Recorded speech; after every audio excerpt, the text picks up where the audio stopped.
Hello दोस्तों, स्वागत है आप सबका एक बार फिर से चैनल में। यहाँ पर आप देख सकते हैं drone from Lebanon targets Netanyahu residence, यानी नेतन्याहू पर यहाँ पर हमला करने का प्रयास किया गया है। कहाँ से? लेबनान के माध्यम से, लेबनान देश से, और ड्रोन के माध्यम से हमला करने की बात कही गई है। बाकी इसके बाद देखिए इजराइल पीएम जो है यहाँ पर सेफ बताए जा रहे हैं। जो इजराइल के स्पोक्स पर्सन है उन्होंने बताया कि इजरायली पीएम सेफ हैं और उनके घर के फैमिली भी सेफ है। यहाँ पर आप देख सकते हैं नेतन्याहू को उनके घर में ही, जो उनका सिसेरिया करके शहर है, वहाँ पर इनको हमला करने का इन पर प्रयास किया गया था, लेकिन यहाँ पर नो कैजुअलिटी जो कि रिपोर्टेड की गई हैं। तो यहाँ पर आप देख सकते हैं विभिन्न न्यूज चैनल में Al Jazeera, Times of India, Hindustan Times या अन्य जो भी चैनल है, यहाँ पर आप देखेंगे बहुत बड़ी एक खबर बनी हुई है लगातार। आखिर क्या कारण है जो लेबनान की तरफ से, यानी हमास की तरफ से करने का प्रयास जो किया गया है हमास और हिजबुल्ला की तरफ से? ये हमला की बात करें तो ये हिजबुल्ला की तरफ से किया गया है।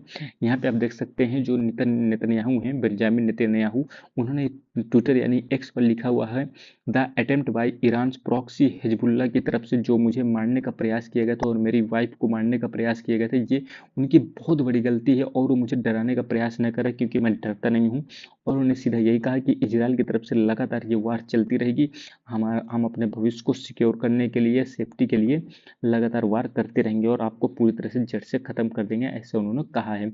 और उन्होंने ये भी कहा है कि इसका ईरान और इनके जो भी प्रॉक्सी फ्रेंड्स हैं उन सबको इसका हैवी प्राइस है जो कि पे करना पड़ेगा, ऐसा इजराइल के पीएम के द्वारा ये कहा गया। और ये भी कहा है कि हमारे जो हॉस्टेज जो गाजा में अभी भी फंसे हुए हैं उन्हें हम वापस जरूर लेके आएंगे, ये भी उनकी तरफ से कहा गया है। और ये बच इसीलिए गए ना, क्योंकि जब इन पर हमला हुआ है दोस्तों ड्रोन के माध्यम से, तो वो अपने घर से बाहर निकल गए थे, तभी इन पर हमला किया गया है, अन्यथा जरूर कुछ न कुछ अनहोनी जरूर होती। यहाँ पर आप देख सकते हैं इजराइल मिलिट्री ने रिपोर्ट किया है कि ये ड्रोन जो आया कहाँ से, तो लेबनान की तरफ से आया है, जो कि इनके शहर सिसेरिया में जाके गिरा है। According to local media the drone was targeted Netanyahu residence, यानी नेतन्याहू के घर को ये टारगेटेड किया गया था। यहाँ पर आप देखेंगे रिपोर्ट के माध्यम से ये भी बात निकल के आ रही है कि हिजबुल्ला ने अभी तक रिस्पॉन्सिबिलिटी नहीं ली है कि ये हमला हमने किया है या नहीं किया है। भाई साहब क्यों लोगे, इतनी तुम लोगों की हालत खस्ता कर दी है इसराइल ने, तो तुम रिस्पॉन्सिबिलिटी भी जरूर नहीं लोगे भाई साहब। हमास और हिजबुल्लाह को समझना चाहिए भाई, आज के समय में ना वो ज़माना नहीं रह गया है कि आप गोला बंदूक इनसे लड़ सको। इजराइल क्यों इतना ज़्यादा अपनी ताकत पर विश्वास कर रहा है? क्योंकि उसके पास टेक्नोलॉजी है भाई साहब। आज के समय में लड़ाई में आगे वही है जिसके पास टेक्नोलॉजी है। और इसके पास, इजराइल के पास सबसे बड़ा फ़ायदा यही है कि उसके साथ अमेरिका जुड़ा हुआ है।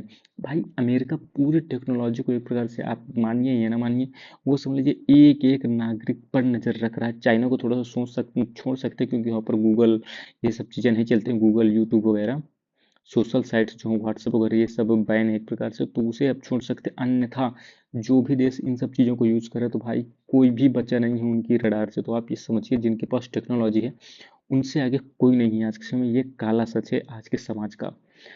तो इसके बाद देखिए यहाँ पर आपको ये ध्यान देना है कि आखिर इन पर हमला क्यों किया गया है। तो आपको ये ध्यान देना है, ये आप देख सकते हैं, ये जो आदमी आप देख रहे हैं ना, यही यहया सिनवर है। इसका आपने नाम जरूर सुना होगा न्यूज़ चैनल्स में, सोशल मीडिया में। तो इसको देखिए सैटरडे के दिन जो है, एक दिन पहले इसको मार दिया जाता है।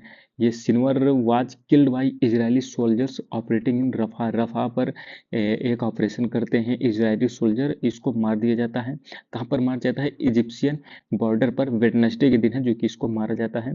और यही वो मेन आदमी है जिसने 7 अक्टूबर को जो अटैक किया गया था ना पिछले वर्ष, जो आपकी इजराइल में किए गए थे, जिसमें 1200 लोग लगभग मारे गए थे और 253 with another 253 dragged back to Gaza as hostage. वही 253 लोगों को ये हॉस्टेज बनाकर भी ले गए थे। तो ये इसी का प्लान था पूरा, याह्या सिनवर का ही। इसीलिए इजराइल इसके पीछे पड़ा हुआ था और इसको इन्होंने अब वेडनेसडे के दिन है जो कि समाप्त कर दिया है, मार दिया है। यहाँ पे आप देख सकते हैं। और इसके बाद इन्होंने किया क्या इजराइल वालों ने, ये भी समझिए। इसके पंपलेट बनवाए एक प्रकार से, और इन पंपलेट्स को क्या किया है, इनको इसकी फोटो लगाई यहाँ पर प्लेन के माध्यम से इनको पूरे हमास में, हिजबुल्ला में, यहाँ हर जगह, चाहे वो आप ले लीजिए फिलिस्तीन वाले एरिया में या लेबनान वाले एरिया में वहाँ पर ऊपर से ही फेंक दिया, प्लेन से ही ये पम्पलेट्स को फेंका। वहाँ पर लिखा क्या था, हमास चीफ यहोवा सिनवर को हमने मार दिया है, Hamas will no longer rule Gaza, यानी गाजा पर हमास अब ज़्यादा दिनों तक रूल नहीं कर पाएगा।